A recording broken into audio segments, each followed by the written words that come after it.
Siku moja nishai kumuona mtu anayekaa Dubai, Waarabu hawa, akasema unajua sisi tunapotoka Dubai joto kali, tunatamani tupate sehemu kama mkoa wa Njombe, tuwe tunakuja kutoa ile joto.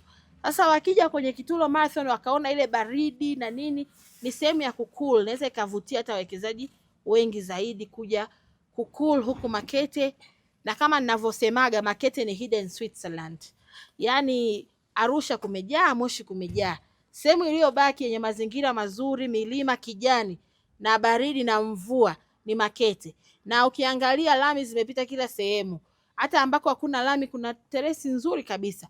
Kwa hiyo watu waje pia wawekeze nyumba za holiday, waje wawekeze sehemu za kuleta wageni, kwa sababu hali ya hewa kama hii ni adimu katika nchi yetu kwa sasa.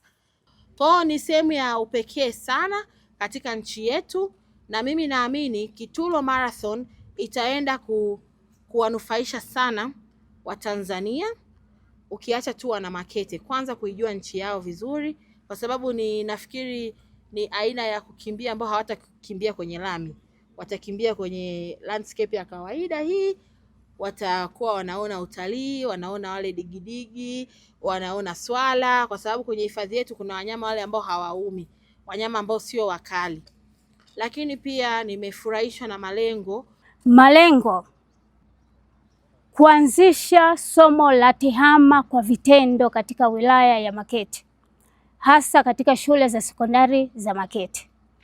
Hivyo tunaamini kwamba katika kile kitakachopatikana, ukusanyaji wa pesa za kwenda kwenye marathon, asilimia kubwa tutaelekeza kwenye kununua kompyuta ambazo zitaenda kuinua somo la elimu katika wilaya yetu. Kitulo Marathon ina kilomita zaidi ya 3.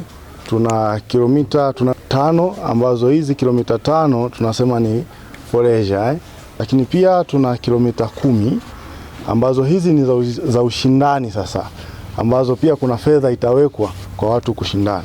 Lakini pia tuna kilomita 21